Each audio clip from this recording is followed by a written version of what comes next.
ఈసారి మీ పార్టీని farm house లో ప్లాన్ చేయాలనుకుంటే వెంటనే డోసే యాప్ ని డౌన్లోడ్ చేసుకుని బుక్ చేసుకోండి.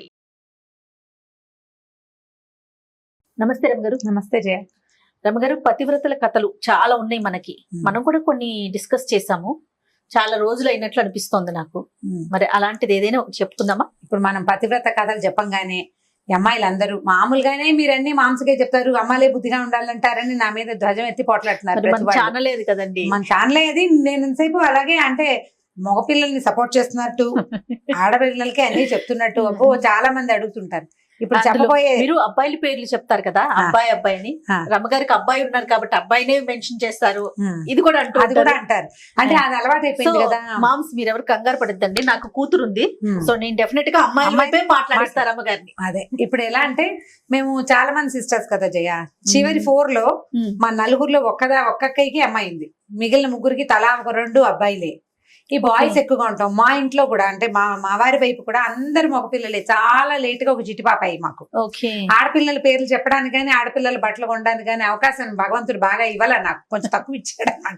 నాకు చాలా అమ్మాయిలు ఇష్టం కానీ అలా ఇవ్వలేదు. మరి ఏం చేస్తాం, అందుకని ఇది అలవాటైపోయి వాడు అంటుంటాను నేను. ఎంతసేపు వాడని ఎందుకంటారు? ఒకవేళ అమ్మాయిని చూడండి, ఇంకోటి ఉంది.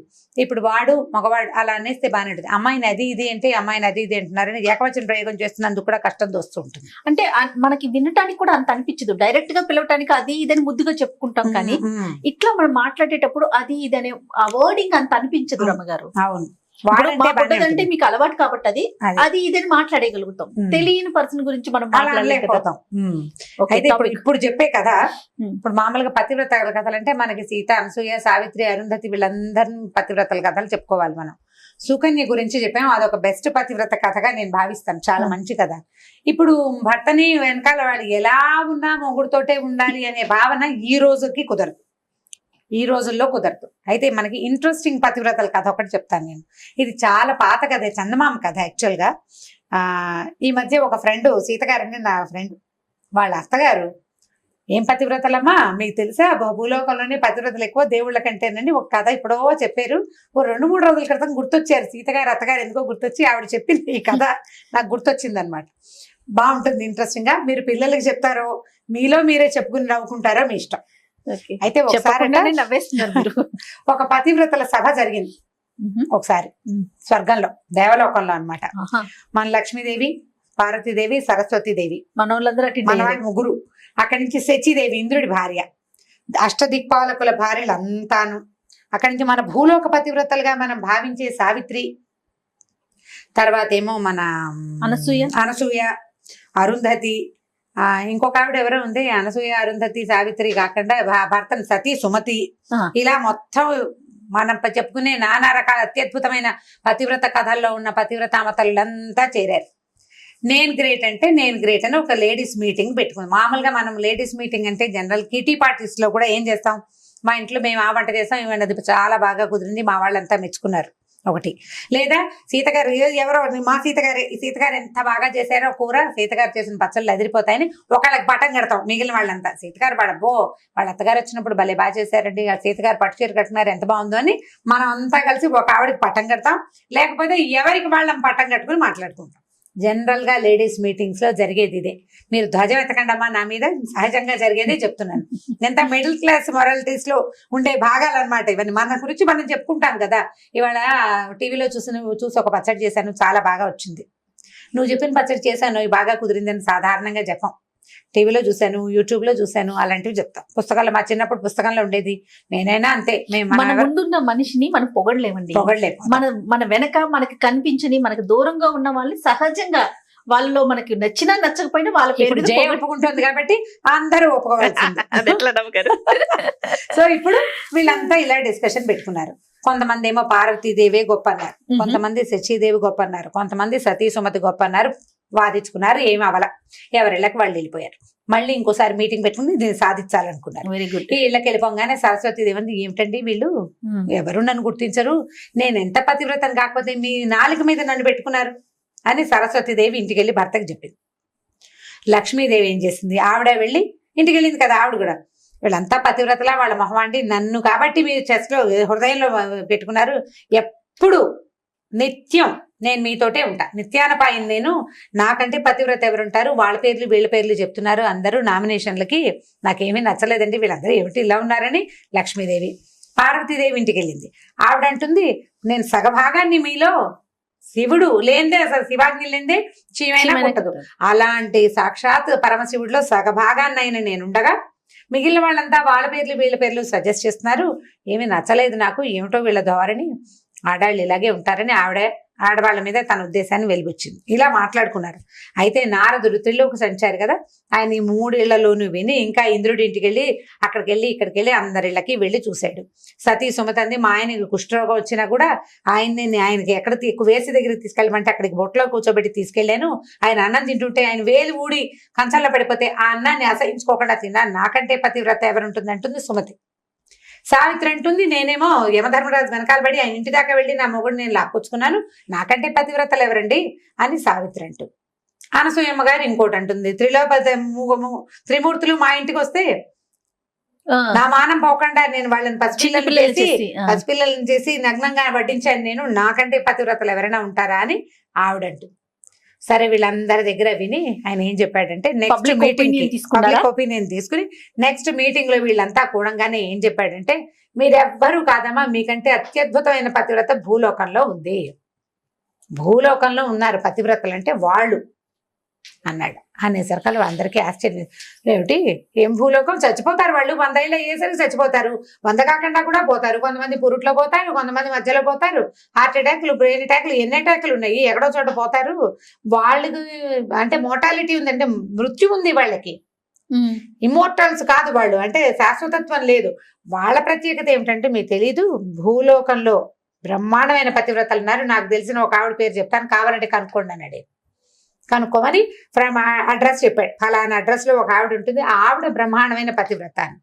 వీళ్ళంతా ఆశ్చర్యపోయారు, ఇదేమిటి ఇన్నేసి చేసాము, ఇవన్నీ పోయినాయా, భూలోకంలో ఉన్న అదేవతో చిన్నపిల్ల ఉంటుంది, అదే అసలు దానికి ఏమొచ్చు, దానికి ఏం తెలుసు పతివ్రత్యం గురించి, కనుక్కోవాల్సిందే అనుకున్నారు. ఈ గుంపంతా పడి వెళ్తే ఆవిడ బెదిరిపోతుందేమో, అందుకని ఏమనుకున్నారు, అందరూ కలిసి ఒక రిప్రజెంటేటివ్ని పంపించాలనుకున్నారు. వీళ్ళందరిలోకి పెద్ద ముత్తైదువు, ముగ్గురమ్మలకి మూలపటమైన పార్వతీదేవిని పట్టుకున్నారమ్మా, తమరెళ్ళి కనుక్కురండి ఏమిటి ఆవిడకున్న ప్రత్యేకత. నారదుడు నారదుడే చెప్పాడంటే ఏదో ఉందన్నమాట. సరే ఆవిడ సరే కనుక్కుంటాను, మీరందరూ స్థిమితంగా ఉండండి అని చెప్పింది. మర్నాడు వీడు చక్కగా ప్రాతకాల వ్యవహారాలన్నీ చూసుకుని ఆవిడ పెట్టాల్సిన భోజనాలు అవి ఉంటాయి, అన్నపూర్ణాదేవి కదా, పెట్టేసి వెళ్ళేసరికల్లా కొద్దిగా ఆవిడ వెళ్ళేసరికి చీకటి పడిపోయింది.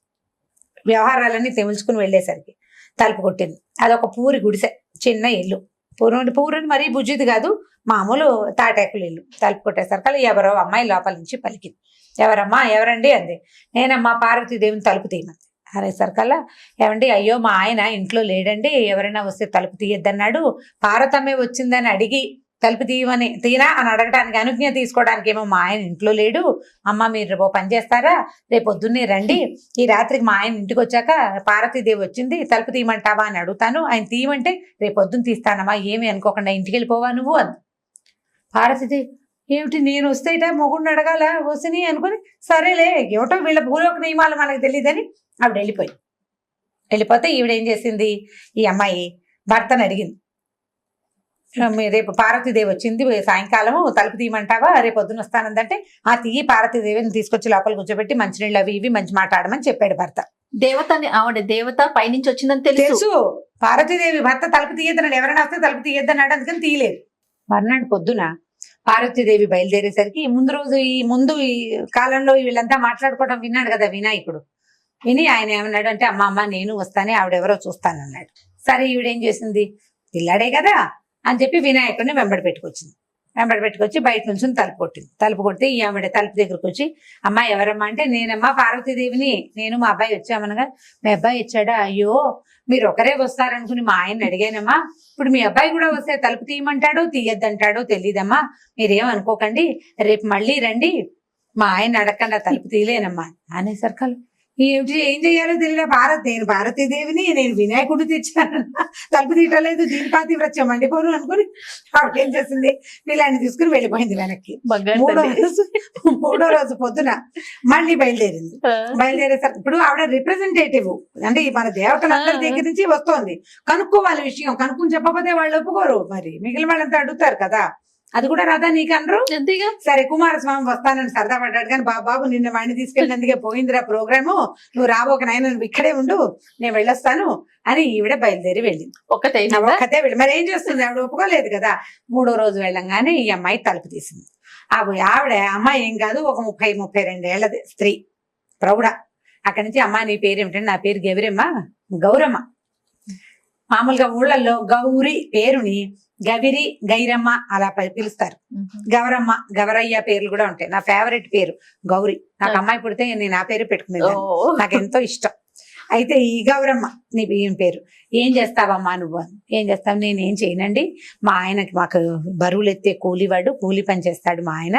మాకు చిన్న చెలక ఉంది, అంటే చిన్న పొలం ఉంది, పొలం పని అది చేసుకుంటాము అంది. ఇల్లు చూస్తే ఇల్లు చక్కగా శుభ్రంగా ఉంది, చిన్న పాక, చాలా శుభ్రంగా ఉంది. భారతీదేవి 4 పక్కల చూసింది. ఇల్లు చక్కగా ఉంది, శుభ్రంగా ఉంది, ఉన్నంతలో కుదురుగా మట్టసంగా ఉంది, ఇల్లు బాగుంది. సరే బుద్ధిమంతురాల్లాగా కనపడుతుంది అమ్మాయి. భర్త మాట బాగా వింటుంది. చూస్తుంటే 4-5 ఏర్పాట్లు కనపడ్డాయి. ఏమిటి, ఓ చోట చిన్న మంచం వేసి చక్కగా దాని మీద మెత్తటి బొంత ఒకటి పరిచింది. ఒకటి అక్కడి నుంచి లోపలికి రాగానే ఒక ముక్కాలు పీట ఒకటి ఉంది, ఓ పీట వేసింది, ఓ పీట, ఓ మంచం. అక్కడి నుంచి రెండో పక్కన పెనమేమో పొయ్యి వెలిగించి దాని మీద పెనము, పక్కన అట్ల పిండి గిన్నె కనపడ్డాయి. పక్కన ఇంకో కుండ, అక్కడి నుంచి పళ్ళెము సామాన్లు కనపడ్డాయి. ఇంకా ఒక మూలకి చిలక్కొయ్యి ఉంది, చిలక్కొయ్యికి ఒక తాడు వేలాడుతుంది అనమాట. ఒక చిన్న చెర్నాకోల్ లాంటి సాధనము ఉన్నాయి. ఈ సామాన్లన్నీ చూసి, అమ్మ ఇవేంటి, ఇవన్నీ ఉన్నాయి మీ ఇంట్లో అని అడిగింది. అడిగితే, మా ఆయన చాలా పనిచేసి వస్తాడు కదండి అమ్మగారు, ఆయన పనిచేసి వచ్చాక అలసిపోయి వచ్చి కూర్చుంటానంటాడో పడుకుంటానంటాడో. కూర్చోడానికి ముక్కాలు పెట్టేసి ఉంచుతానండి. ఒకవేళ పడుకుంటానన్నాడు అనుకోండి, బొంతేసి పక్క రెడీగా ఉంటే పడుకుంటాడు కదా రాగానే. కాస్త బాగుంది. మరి కుండ ఉంది, ఇప్పుడు కుండ అంటే అది అన్నపు కుండ అని తెలుస్తుంది. మళ్ళీ అట్లపైన ఎందుకు పెట్టేవని, కాదమ్మా ఒకవేళ అన్నం తింటాను అన్నాడు అనుకోండి, సాయంకాలం అయిపోతుంది కదా, అన్నం తింటానంటే తర్వాణి కుండలో అన్నం ఉంది, అన్నం పెడతా. ఒకవేళ కాదు వేడివేడిగా అట్లు పోసుకుని తిందాం అన్నాడు అనుకోండి, అప్పటికప్పుడు పప్పు రుబ్బితే అప్పటికప్పుడు పొయ్యి వెలిగిస్తానంటే ఆలస్యం అయిపోదు, మా ఆయన కోపం రాదు. అందుకని మా ఆయన వచ్చే టైంకి పెనం వెలిగించి రెడీగా పెట్టుకుంటానండి. బాగానే ఉంది. అంటే పడుకోవడానికి కూర్చోడానికి సాధనాలు ఉన్నాయి, తిండికి 2-3 సాధనాలు పెట్టింది. చిన్న ఇల్లు, వాళ్ళ ఇంట్లో ఏముంటాయి. మరి ఇదేమిటమ్మా, ఇక్కడ తాడు, ఇక్కడ చెర్నాకోలు ఉన్నాయి, వీటితో ఏం చేస్తారంటే, అదేనండి మా ఆయనకి అప్పుడప్పుడు కోపం వస్తుంది, అప్పుడు ఆయనకి నన్ను కట్టేసి కొట్టడం అలవాటు. నువ్వు సరిగ్గానే విన్నావు, కట్టేసి కొట్టడం అలవాటు. అప్పుడు ఆయన కోపం వచ్చాక ఆయన తాడు కోసం వాటి కోసం ఎక్కడ వెతుకుంటాడు. అందుకని ఏం చేస్తాను, ఈ తాడు రెడీగా పెడతాను, తాడేసి నన్ను ఈ గుంజ కట్టేస్తాడు. ఆ చెర్నాకోలు తీసి 2 దెబ్బలు కొడతాడండి. ఆయన కోపం తీరాక ఆయన పడుకుంటాడు. మెల్లిగా ఎప్పుడో ఆయన కోపం తీరలేచాక కట్లిపితే అప్పుడు అన్నం పెడతానండి. ఇలాగ అలవాటండి. పార్వతీదేవి నిర్కాంతిపోయింది. ఇది పాతివ్రత్యం, మనము మిగిలినవన్నీ చూస్తున్నాం, అంతేగాని భర్తకి కోపం వస్తే నన్ను కొట్టడానికి ఏర్పాట్లు కూడా మనం ఎవరం చేయటం లేదు. ఇది నిజంగా మహాపతివ్రతే అనుకుని, అమ్మాయి చాలా సంతోషం అమ్మా, నీలాంటి బుద్ధిమంతురాల్ని కలిసినందుకు నాకు చాలా సంతోషంగా ఉంది, ఎంతో బాగుంది, చాలా బాగుందమ్మా, నేను వెళ్ళొస్తానని ఆవిడ అమ్మాయి బొట్టు పెడితే చక్కగా బొట్టు పెట్టించుకుని 2 అక్షంతలు వేసి ఆశీర్వదించి చల్లగా వర్ధిల్లు కలకాలం అని చెప్పి పార్వతీదేవి ఇంటికి వచ్చేసింది. ఇంటికి వచ్చాక అందరినీ పిలిచి చెప్పింది అనమాట, పాతివ్రత్యం అనుకుంటే మనం అనుకునేదే పాతివ్రత్యం కాదు, పాతివ్రత్యంలో లెవెల్స్ ఉన్నాయి. ఎవరి పాతివ్రత్యం వాళ్ళది, నాదొకటి నీది ఇంకోటి. నేను ఇలా ఉన్నాను కాబట్టి ఇదే గ్రేట్ అని మనం అనుకోవడానికి వీల్లేదు. ఎవరి లెవెల్ ఆఫ్ పాతివ్రత్యాలు వాళ్ళకు ఉంటాయి. ఒకళ్ళు భర్తలకి ఇష్టమైన ఆహారం ఉండేవాళ్ళు, వాళ్ళ పాతివ్రత్యం అది. భర్తకి నచ్చినట్టుగా తయారయ్యే వాళ్ళు ఒక రకం. ఓకే, ఆయనకి ఏది ఇష్టమో అదే చేయాలనుకునే వాళ్ళు కొంతమంది. ఇంకొంతమంది ఉంటారు ఆయన చెప్పిన దానికి వ్యతిరేకంగా చేస్తూ ఆయన వెనకాలే ఉండేవాళ్ళు ఇంకొంతమంది, ఆదర్శపత్రులు. కాబట్టి పాతివ్రత్యానికి లెవెల్స్ తేడాయే గాని ఎవలాగైనా ఉండొచ్చు. దీన్నే పాతివ్రత్యం అంటారు, దీన్ని అనరు అని అనడానికి వీల్లేదు. కాబట్టి భూలోక పాతివ్రత్యం మహాద్భుతమైన పాతివ్రత్యం అని అందరికీ చెప్పిందట. ఆ తర్వాత వీళ్ళు ఈ మీటింగ్లు పెట్టి నేను గ్రేట్ అని చెప్పకూడదు, ఎవడ గ్రేట్ స్వాడితేనని అక్కడి నుంచి ఆ ఏజెండా మానేశారనమాట అమ్మవార్లందరూ. దీని మీద మాట్లాడకూడదు, ఇవన్నీ మాట్లాడుకోవడానికి సంగతులు. ఇప్పుడు ఏది కరెక్ట్ ఏది తప్పు అనేది జీవితంలో ఎప్పుడు రాసి పెట్టి ఉండదు, మనదే కరెక్ట్ అనుకోవటానికి లేదు, అనుకోవడానికి వీల్లేదు. మనతో ఉన్న వాళ్ళకి ఏం కావాలో అది మనం చేయగలుగుతామా లేదా అనేదే టాస్క్, టఫ్, అంతే. పాతివ్రత్యం నేను అనుకునేది కాదు, అవతల వాడు అనుకునేది. అది ఎప్పటికీ మీట్ అవ్వలేం మనం. కన్క్లూజన్ సరిగ్గా అర్థం చేసుకోండి. ఎప్పటికీ అవతల వాళ్ళకి కావలసినట్టుగా చేయటం ఎవ్వరి వల్ల కాదు. ఆడవాళ్ళని భర్తలు సాటిస్ఫై చేయలేరు అన్ని విషయాల్లో, కొన్ని చేస్తే కొన్ని చేయలేకపోతారు. అలాగే మగవాళ్ళని భర్తల్ని కూడా వాళ్ళకి బాగా నచ్చేలాగా ఉండటం మన వల్ల కాదు, కొన్ని చేయగలుగుతాం. కాబట్టి మనకి ఏది దొరికిందో దాని మీద సంతోషించాలి. చిన్న పిట్ట కథ దీంతో పాటు చెప్తాను, మీకు ఇంట్రెస్టింగ్ గా ఉంటుంది. ఉద్దాలకుడు అని ఒక శిష్యుడు ఒక మహాగురువు గారికి. అయితే ఈ ఉద్దాలకుడు ఏంటంటే భార్య అసలు మాట వినేది కాదు. వీడి అదృష్టం అంటే ఏంటంటే వీడి గురువు గారి భార్య కూడా అసలు మాట వినేది కాదు. ఆయన ఎప్పటికప్పుడు ఆ భార్యతో పడలేక ఒరే పెళ్లిళ్ళు తీసుకోకుండా అని చెప్పేవాడు వాళ్ళ గురువు గారు. చెప్పేవాడు కానీ ఆయన పెళ్లి చేసుకున్నాడు, ఏదో సంసారం నడుస్తూ ఉండేది. ఓసారి ఏమైందంటే ఈ శిష్యులందరికీ చెప్పేవాడు కానీ ఎవరు దాని వాళ్ళు వీళ్ళకే లేక పెద్దవాళ్ళు బలవంతమో వీడికే సరదా పుడుతుందో పెళ్లిళ్ళు చేసేసుకుంటారు. ఈయన ఏం చేశాడంటే పెళ్ళంతో విసిపోయి గురుగారు దేశ సంచారానికి వెళ్ళాడు. వెళ్ళేసరికల్లా ఆ దేశ సంచారానికి వెళ్ళినప్పుడు ఈ ఉద్దాలకుడు ఇంటికి వచ్చాడు. వస్తే గురువు గారు వస్తున్నట్టు వార్త వచ్చి ఉద్దాలకుడు అడిగాడు భార్యని, ఏమే నీ పుణ్యం ఉంటుంది, మా గురువు గారు వస్తున్నారు, అసలే ఆయన భార్యతోటి పడలేక దేశాటానికి బయలుదేరాడు, ఏమీ గొడవ పెట్టుకోవద్దు దయచేసి, మా గురువు గారు ఉన్నంతసేపు 4 రోజులు ఈ ఒక్క రోజు 4 ఇక్కడ ఒకటే రోజు ఒక పూట భోజనం చేసి వెళ్ళిపోతారు, సాయంకాలం చల్లబడ్డాక పంపించేస్తా, ఆయన ఉన్నంతసేపు నేను ఏమైనా అంటే నువ్వేం పట్టించుకోకుండా ఉండాలి ప్లీజ్ అన్నాడు. సరే ఆవిడేమంది, సరే 100 వరకు ఓకే, 100 తిట్లు నువ్వు తిట్టినా నేనేమను, 100 దాటేవో ఒప్పుకోను. ఈయనకి దొరికిందే ఛాన్స్ అనుకున్నాడు, తాట తీసేస్తానని చెప్పింది. ఈయన సరేనన్నాడు. అక్కడి నుంచి ఈయన రాగానే గురువు గారికి కయ్యమే నీ మొహమండ నీళ్ళు తీసుకురా అన్నాడు, తెచ్చింది. నీ దుంపదగా నీకు అది కూడా రాదేంటి అన్నాడు. ఇలాంటి తిట్లు నేను మంచి తిట్లు తిడుతున్నాను, నాకు అవే వచ్చు, బోలెడన్ని లకార మకార ప్రయోగాలతోటి మొత్తానికి కాబట్టి నానా తిట్లు తిడుతూ భార్యని తను ఎంత కంట్రోల్లో పెట్టాడో గురువు గారికి చూపించాడు ఉద్దాలకుడు. ఒక్క రోజులో ఒక్క పూటలో పొద్దునే వచ్చారు, పొద్దునే కాలకృత్యాలు తీసుకున్నారు, నదికి వెళ్ళారు, కాళ్ళు కడుక్కున్నారు, ఇంకేదో చేశారు, భోజనాన్ని కూర్చుంటే అది తేవే నీ మొహమండ అన్నాడు, ఇది తీసుకురావే నీ మొహమండ అన్నాడు, అది కూడా రాదా మీ అమ్మా నాన్న ఎలా పెంచారే అన్నాడు. ఈయన పాపం సంవత్సరాల తరబడి తిట్టదలుచుకున్న తిట్లన్నీ లోపల దాచుకున్నవన్నీ మొత్తానికి వెలుగులాగా బయటికి తెచ్చేసాడు, అయిపోయింది. సరే ఆవిడ పులుసు వడ్డించడానికి రాచిప్ప పట్టుకొచ్చింది, రాచిప్ప కాదు కొండే తెచ్చింది, పులుసు కుండ తెచ్చింది. చివరికి ఆవిడ ఈయన తిడతానని చెప్పాడు కదా, పొద్దు నుంచి ఆవిడ ఒక 100 చింతపిక్కలు లెక్క పెట్టి ఒక కుండలో పోసుకుంది. ఏం చేస్తోంది, ఒక్కోటి తీసి పక్కన పెడుతోంది. తిట్టినప్పుడల్లా ఒక గింజ తీసి బయట మంచి ఇంటెలిజెంట్. వేగా ఏమైంది, ఈ కుండ ఖాళీ అయింది, ఈ చింతపిక్కల గిన్నె ఖాళీ అయిపోయింది. అప్పుడే ఆవిడ పులుసు గిన్నె పుచ్చుకొని వచ్చింది. గిన్నె పుచ్చుకు రాగానే పులుసు అప్పట్లో ఏమింది మట్టి కుండలతో వంట చేసుకునేవాళ్ళు, కుండ పగిలిపోతే కొత్త కుండ కొనుక్కోవటమే. ఈ కుండ భాండం పట్టుకొచ్చింది. పట్టుకొచ్చేసరికి ఈయన అన్నాడు కుక్కమోహన్ దానా పులుసు వడ్డించు అన్నాడు. ఆనంగానే ఆవిడ ఏం చేసింది, ధాడ్మని ఈ పులుసు గిన్నె ఎత్తి నెత్తి మీద కొట్టింది. మొగుడు 100 దాటిపోయింది, నేను చెప్పాను నీకు 100 అయిపోయిందండి. ఆనంగానే గురువు గారు నిర్ఘాంతపోయాడు, ఉద్దాలకుడి పని అయ్యేపోయింది. ఉద్దన పని చేసేది ఉద్దాలకుడికి వెళ్ళాం అనమాట. ఆవిడ పేరే అది. అక్కడి నుంచి కొట్టేశారు కదా, గురువుగారు లేదు, భోజనం లేదు, ఎట్లా కొట్లా ఉన్నది ఏదో తిన్నారు. ఆయన చావుదేవుడు బతుకుదేవుడు అని గబగబా బయటకు వచ్చేసాడు. ఎట్లా కొట్లా ఆ భోజనం కాస్త ఫినిష్ చేసుకుని వచ్చాక వరే నేను ఇంటికి వెళ్ళిపోతాను అన్నాడు. అదేంటి గురుగారు దేశాటనికి వెళ్తానన్నారు, ఏదో నా భార్యతో పడలేకపోయినా ఇలా జరిగిందండి, 100 తిట్లు అన్నాను, ఉద్రేకం ఉంచుకోలేక తిట్టానండి అన్నాడు. అనేసరికల్లా ఆయన అన్నాడు, ఇంకెందుకురా దేశాటన, మీ అమ్మగారు చాలా మంచిదిరా, ఇక్కడికి వచ్చాక నాకు అర్థమైంది ఆవిడకి ఎంత కోపం వచ్చినా కుండ పగల కొట్టేది కానీ ఒక్కనాడు నన్ను ఎత్తిన కొట్టలేదురా మానవరాలు, బంగారు తల్లిరా.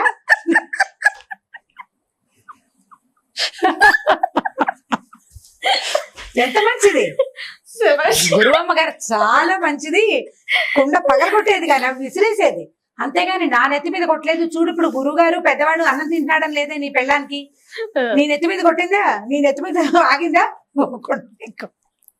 కుండ పెంకు నాకు తగిలింది, సగం పులుసు నా మీద పడింది, అన్నం అధ్వానం అయిపోయింది.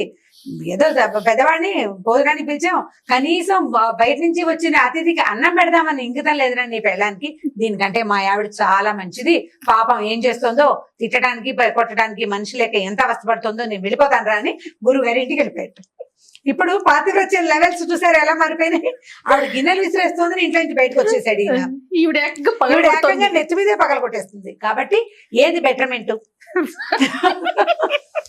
ఇవి ఆలోచించుకుని ఇప్పుడు ఈ కథని తల్లులు చక్కగా శ్రద్ధగా వినండి అమ్మా, బాగా అర్థం చేసుకోండి. ఈ 2 కథల్ని మీరు హస్బెండ్స్ కి చెప్పాలి. ఇప్పటిదాకా పిల్లలకి చెప్పే కథలే చెప్పాం. అవునండి.